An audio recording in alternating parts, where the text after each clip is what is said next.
Welcome to Data versus Commerce, where we explore the messy middle between database and doorstep. I'm Matt Johnson. And I'm Floyd Blaikie. Let's dig in. Okay, we're in different spots today. I feel like I'm hosting the 5 o'clock news because I'm about to throw to our reporter live on the scene. Matt, tell us where you are and what's going on. What's up, guys? I'm here in Chicago for the AI for Distributors event. This is a really cool gathering of the minds in the distribution industry. I love it because, it's what I would say is the bleeding edge. A lot of experiments going on, a lot of technology being talked about, best practices. Distributors from all over North America come here to learn about what their peers are doing. And we have a great message here at our booth. We're talking about the importance of data as the prerequisite to making really any of these really amazing tools work. So that's my little plug. That's what we're here to talk about. And excited to get this show on the road. Nice. Let's do a full debrief when you get back. I'm really excited to hear what's going on the floor down there. But we've got something else to talk about today, and we have a guest joining us, which is really exciting. And we're going to talk about data, of course, and commerce, of course, but a little bit differently than we've been doing it in the past. We've talked about how data helps us get to the buy button, but in some other industries, like automotive, that data has to survive heading out into the offline world where you've got field reps, where you've got relationship selling. So we focused in the past on how getting your product data right can make e-commerce happen more smoothly. I think this episode is a little more about how some organizations are using data to make in-person commerce work better. So I've got two special guests I'd love to introduce. Let's start with Sam. Sam is an internal expert with us at Pivotree. She knows everything about automotive. Sam, can you give us a little background before we get into it? So I don't know that I know everything about automotive. I know a lot about a lot of different things. I don't want to take that title. So I'm Sam Russo. Before I was doing demand gen and strategic alliances at Pivotree, I have spent 20 years in the automotive industry. So I am also the wearer of many hats as well as a big hat that is the internal industry head for automotive. So I've spent 20 years in the industry. I started out as an enthusiast, spent 10 years on the data side for two major retailers in the space, as well as an international oil data mapper. And then I sit on a couple councils that kind of drive the industry so that you guys can find the parts you need. The joke I give is if you can't find the parts you need for your vehicle, it's probably my fault or I know whose it is. Nice. And we got to have you back sometime to talk about your very cool truck, which I've sat in, and it was awesome. That's right. I forgot about that. I was like, so is Lauren. Yeah. Many hours. And so is Lauren. Yeah. And so we have another special guest on the show today. Lauren is here to talk about how her organization is using digital data to help with in-person sales. So Lauren, how about you tell us a little bit about who you are and what you do? Yeah, absolutely. Yeah. And so I guess to bring in the strangers in the room. So that joke there was made. Sam and I spent, 10 by the books, 12 or so days together for, I don't know, many hours in a vehicle doing an off-road navigation event. We felt that we were really, I guess, Sam, right, representative of the aftermarket industry, the right to repair car. So we both really take a lot of pride in carrying the flag for the aftermarket, but not what we're here to talk about today, though I think that we could probably do a whole series of podcasts on that, as Sam has. So my company Tromml. So we have been a vertically focused software company since the go. We started out being more on the analytics side, really helping to give people visibility into what products were actually making money. And this was really a big launch to our relationship and, kind of kindredship, I guess, with Pivotree. But what we recognize is that particularly in this era where AI is changing the way we interact with humans, I think. So we see a lot of potential in commerce, and we know that digital commerce is such a critical part, and it's kind of the foundation, right? Like in distribution, right? Like it has to be there, right? Just like it had to be in the consumer side. But we recognize is there's still a lot of industries, especially in these more industrial categories, where that relationship side of the selling is still really critical. And I think that a lot of times when we work with folks, they recognize that they're not just selling parts, they're selling relationships, they're selling trust, because the economic impact of not getting an order fulfilled, not getting the right part, right, which is where it plays into both sides, is quite critical. And we still need to have a human involvement in that. Part of that might be psychological, part of that makes business sense. And so the idea is if you have 50, 500 field reps out in the field, very, very expensive line of your business. If you're just treating them as flyer dropper offers, this is probably not a really effective way to do commerce, right? We want to move that to digital fronts. We want to move that to product data, to e-commerce experiences. But when you're going in to build these relationships, to advocate, to solve problems, what you're doing is you're transitioning your sales force from a traditional sales to really market intelligence, to concierge, to problem solvers. And this is really what we support in this industry. And so what we focus on is giving managers visibility to what's actually happening in the field. And we do this by combining both the structured data, right, on the sales performance side with the unstructured data, meeting notes, call transcripts, and then giving them visibility into what needs their attention. If they want to run a new play, did that play work? A key part of this is we also make it very, very easy to capture this intelligence for folks. And so we do have a mobile app component of our software that allows reps to simply talk into an app, record their notes, we record their follow-ups, we streamline all that activity to make sure that information is getting in, right? Solving that human to data disconnect. But really for us, what we recognize is it is about getting that visibility into the field, building those agentic tools to make sure that the economic value of your sales reps is as high as possible, because our belief is that we don't want to get rid of relationship driven selling. We just want to optimize it. And that's really our focus here at Tromml. I'm really excited to learn more about the how, but the why of it makes total sense, especially when I think about the distribution business. So many reps are sophisticated order takers, might be one way to say it, with product background, manufacturer background and expertise, but they don't typically get to the point where they are strategically applying that knowledge and cycling it back into the business, which I think that's where we're going, right? Like, I think that's a huge advantage in informing marketing, commerce, data. Yeah. So is that kind of where you're going? Yeah, exactly. So what we recognize is if you want to build, if everyone says they want to have an AI strategy, right? Is we want to incorporate AI through our business. Well, we all know that means a lot of things, right? You definitely, Matt, know what that means, right? Being at this conference right now. But a key part of what we recognize is that when we were doing the analytics side, we didn't have a story behind what was happening. And that story was often dying in a spiral-bound notebook to never be captured, to never be leveraged, and to never measure ROI. And if you want to build a modern organization, particularly one that, since we are kind of in this, we've moved from large language models into, agents and automation and agentic tools. If you do not have your humans and data connected, you can't do that, right? Because you don't actually understand the context behind the business, right? That's why a lot of workflow-based tools on the operations side and sales operations side just fail. Because we talk to folks that have 100 people answering the phones all day, and they have no idea. We were just on a conversation yesterday. We're starting to work with a very large global manufacturer, and they have no idea what is in their conversations that people are having every day. And this is millions of dollars of their workforce, like millions and millions of dollars, right? Tens of millions. And if you don't actually know, if you're just people just picking up calls, dropping off flyers, and you're not able to leverage that, you're not actually leveraging that workforce. And what I think for me, the way, again, I kind of alluded to this a second ago, what we believe is that for us to really use AI as a tool to maximize the value of your humans, right? To make sure, again, that when they're talking to that customer, because I was at a conference recently, an aftermarket conference, that said, the number of human touch points we are going to have are going to go down. Therefore, the quality has to go up. Well, how does the quality go up? When a customer goes in, you build rapport very quickly, right? You understand what's happened in their business. You understand the context of that relationship. You make sure that follow-up actually happens. You recognize if they're having quality issues and so are 20 other people, that we don't wait until the end of the quarter for this to get surfaced. If we want to run a play, like a strategy, right? We hope, everyone thinks, every sales manager like, oh, let me write a Post-it note, right? And like go back and try to measure this. And then the analysts are like, good luck. We have a 7-month queue to do any new reporting. And I can guarantee Salesforce isn't going to solve this for them.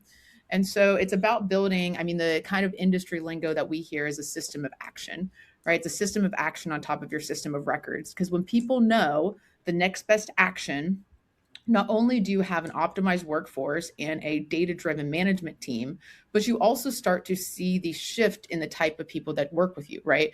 Jerry, who worked at the parts counter for 40 years, like, how do you capture Jerry's knowledge? How do you make sure that the 18-year-old kid that was just selling an iPhone actually gets tapped and onboarded very quickly, right? How do you make sure that you're optimizing all this time?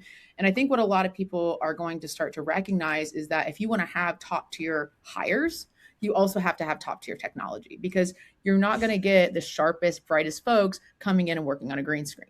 It's just not going to happen. And so it's actually, like, I think, a dire issue for these organizations to start to leverage these next best action systems, because the benefits, like, it's not just save people time. It's not just give manager visibility. It's actually changing the fabric of the organization to a modern day distributor. Yeah. And I think on top of that is, like, one of the things, like, you have yours where it's like we have to up the quality of the conversation, is I don't want AI doing everything that, like, I want it to do everything that helps me prepare for the conversation, not actually have the conversation. And I think we 100%. have a lot of data. It is very disparate depending on who you talk to. A lot of what I speak to is there's vast levels of digital maturity in the automotive industry. And the automotive industry honestly needs a rebrand because it's a giant technology industry. Genuine Parts Company has said publicly that they don't sell parts, they are a technology company. And that is because either sticking our feet in the ground and not leveraging technology, and then there's green screen, and then you're wondering why you're not getting the young talent, or they come and they go and they leave. Or you have these massive retailers who are doing microservices and cloud and AI and all these different things. And somewhere in there, Lauren and I have to kind of balance between the two and talk to the conversation of based on who we're talking to. Because if I talk to someone who's really skeptical about AI and is scared or thinks that it's going to take their job, about let's leverage Claude to take all these notes, and basically it sounds like you're going to replace all my salespeople, when that's not the case. What we're trying to do is give them the thought and the knowledge that they've had at their fingertips. If I'm getting on a meeting, Matt and Floyd know this. If I'm getting on a meeting, I, in 5 minutes, have a history of every conversation I've had with that person to where they So feel prepared. similar to them. And I do that because I have so much going on and I can't remember, but at the same time, it's like a secret sauce because I know everything that's going on. Leverage AI so much to prep me for my conversations, not to replace me. Yeah. Sam's preparation is legendary, and I've kind of seen what that looks like under the hood, but I'm curious, Lauren, what does it look like for a sales rep at a company that you work with? I understand the general idea. We're using, data to help us with our human interactions, especially since there are fewer of those that need to be higher quality. But can you walk me through kind of the exact workflow? Like, what is a rep getting and doing on a Monday to make those interactions go well? Yeah, absolutely. So we, depending on the organization, work with the manager or the rep to help to define the priorities for that week and how that wants to be controlled. And so, this is where AI becomes really powerful in slicing and dicing data. So we know what the cadence of accounts they want to visit based on the purchase volume. Are they slipping? Is it seasonal? Right. So we can have AI do all this optimization to say, okay, I have time for 15 visits on Monday. Like, who do I go visit? So we highlight those accounts. We optimize the routes for them. And then when they pull into the driveway of that repair shop, right, in our industry, we give them a very human digestible briefing of what they need to talk to. And we can make these, this is, again, the power of prompting, right? The power of having an intelligence layer behind it is that we can actually set these up for people. So we can say, hey, if this is a municipality, this is how we want to talk to them. If this is a municipality that hasn't purchased this category, this is how we want to talk to them, right? And by giving them those briefings that not only align with historical conversations, which includes the relationship side, right? It also includes that, hey, if you want to get Jerry to answer some questions, start talking about his grandkids. And you might spend 5 minutes talking about it, but that has changed the conversation, right? Because you want to have the reps that people are happy to see walk in the door, not like, oh man, this guy, I'm busy. Like, they're just, because what we hear from the repair shops is like, I'm so tired of people interrupting my day to just drop off a flyer. They never follow through. Right. So like, we want to actually have these people show up, providing value, building strong relationships, again, building that trust element by giving them those very specific talking points. And by aligning, again, manager priorities with historical conversations with sales data, we can provide that really brief, like, what are those 3-4 things you need to talk about? And then unlocking easy conversation capture because they don't have Zoom recordings in. right? You're out in the field, you're having these conversations. So what our reps do is they get back in the car, they're able to talk in just like you're leaving a voice memo to that recorder. And like I mentioned earlier, right, we're able to take that, give that visibility into managers, whether that be at a DC, like a, an actual distribution center, or this is at like, maybe it's at the retail or the store level, right? The store manager needs to know what's happening in their jurisdiction because we know there's multiple stakeholders here. And we're going to give them that visibility so they can see what's happening with these reps, reassign priorities, and continue to build the system. And what we've really noticed is so powerful about this is the utility on day 1 and day 100 drastically different. Because in a CRM, you put in information, you pull out a report, put in information, pull out a report. When you're building an operating system like this, it continues to get smarter over time because you're constantly executing more intelligently. And we know the workflows of our industry. We know the culture of our industry. We know the brands, the categories, the parts. And so that's really what we're able to unlock, with the rep really being the thumb on the pulse of the industry, and then allowing those managers to be those orchestrators of strategy.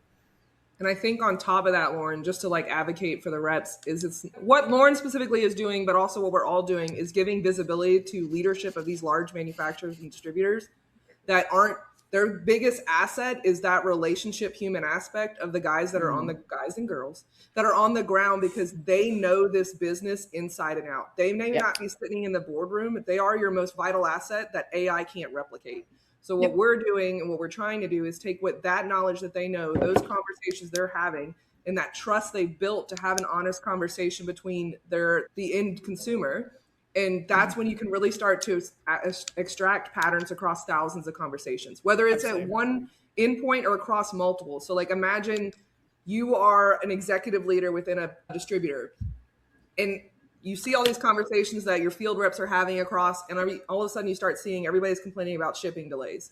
So then you're like, what do you mean they're complaining about shipping delays? Because nobody's going to report to an executive leader that shippings are delayed, right? Because that doesn't look great. But all of a sudden you're hearing from the field that it is, or that consumers are confused by a product category, or a product launch isn't landing the way that leadership just expected it to land.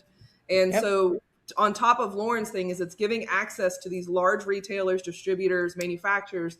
And it's not, the gold mine isn't the dashboard. The gold mine is the conversations that never make it to strategy because they're staying in people's heads or in people's notebooks. So it's not trying, and I want to advocate for this, it's like not trying to replace those guys because they can't be replaced. The relationships I build with this industry, the relationships Lauren has built with this industry, it can't be replaced with an AI automated email or AI anything, because these guys aren't going to trust any of that. Matt knows a lot of people I talk to are just blue collar hard workers.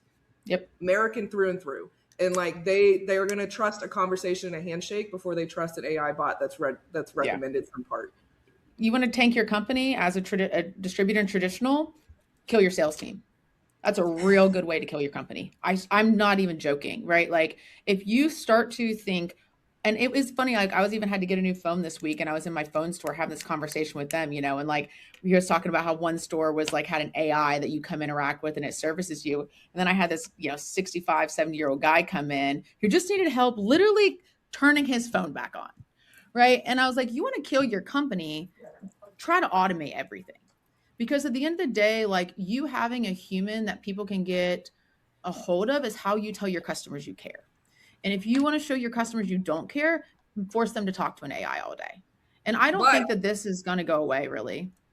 But to like bring it back around is enabling the salespeople through AI and technology and data to have better customer service and sell more products. And that is through digital commerce, digital catalog, whatever you want to talk to it. It is data and commerce and AI.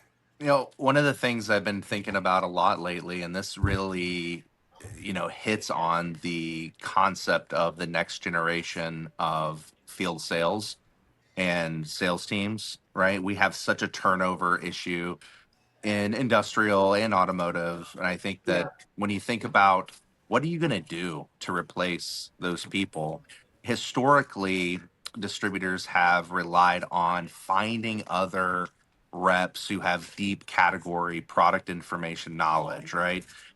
Is the kind of stuff that can be commoditized. That is the kind of stuff that when we're applying good data in sales history and all of that to get that into a rep's hands. Now you can really hire, not for necessarily industry knowledge. You can bring young people into the industry who are just emotionally intelligent, who just can connect with other human beings. And I think that is that's the promise that we're all waiting for from AI, is how can I let human beings be the best at what they do, which is connecting, and using AI for the rest. They don't need to remember everything about every part and category. They just need to be good people. Yeah. And have it at their fingertips, right? And that's where the organizations can support them to have those questions, those answers. Again, the follow-up, the execution side of it, I think is such a critical part, because the thing is that I think we're going to have this like reckoning of like what makes us human, what makes this. And I was talking to an investor of ours who was saying, I don't like, basically the software engineer problem, right? Like software engineers, that's what 5 years ago, we want everyone to go to school for. He's like, I want my kids to go to school for sales, because that is going to be the last replaced industry, right? Is that because the human's ability to, if we teach them correctly, right? If we continue to cultivate those skills to recognize those nuance, to build that connection, stuff like that, it's not replaceable. And I don't know that it ever will be. And I don't think it should be, but certainly again, the value of those human interactions just has to be optimized. Yeah, absolutely. I think we're going to see more applications of AI in that area, in making people, freeing people up and giving them the tools to be more human. I don't think we have artificial emotional intelligence yet. I'm not sure anyone's trying to develop that. I think we're probably all safe here. So if human interactions are going to be, rarer, they're higher stakes in high trust industries where, sending someone to an AI is going to tank your business, what would you say to a commerce leader in an industry like that who might be wondering, like, where do I point AI at my business, if at all, and where should I keep it out? Yeah. I mean, I think to me, it's what Sam and I are saying, optimize your front line. Like we kind of use front line as those customer service folks, right? Those people meeting out and doing the real work, right? Which is in many of our organizations, 2/3 the workforce sometimes, right? Because I would include delivery drivers in that, right? For the part side, is how do you optimize, again, the people that are already there? And I think that's really where your answer is, because there's so much opportunity for waste reduction. There's so much opportunity for, even sometimes it's just, like I said, better supporting them. Like, how do you better coach those folks? And most of the time, the people, I would say actually not most of the time, like vast majority of the time, the people that get in this industry, the last thing they want to be doing is administrative work and data entry, right? They took on this role because they're good at this, right? Picturing my husband doing that. So. Yeah. Like they don't want to, like, please don't make them put stuff into a spreadsheet that no one's ever going to look at. If you want to drive them crazy, like have them take notes that no one ever reads. Let them focus on being contributors. Let them focus on those skills. And not only what we see is not only you optimize their time, you give them better guidance, because people like to feel confident in their work. And if you're helping people prepare for meetings, they're becoming more confident in their work. And you're also like reducing burnout, right? There's these long tail of benefits, right? Recruiting smarter, more tech savvy people, making sure that, the knowledge gap between the 65-year-old retiring and the new kid, like, is shortened. Like it is so much value to be gained by just simply reducing some of those friction points of getting information in and out of systems. Because, we've had software that's done a really good job for a long time of recording information and doing basically nothing with it. We have to start activating it. Amazing. Thank you so much, Lauren. This has been super illuminating. I think a lot of people want to know, like, can I use AI without replacing humans? I think you've given us a good example of how you do that. Thank you, Sam. And thank you, Matt. I know that you're very busy. You're on the floor. You're doing human interactions all day long. And I can't wait to hear about those on another episode. Hopefully I can record some good intel and put it into action. We'll see. Love to hear it.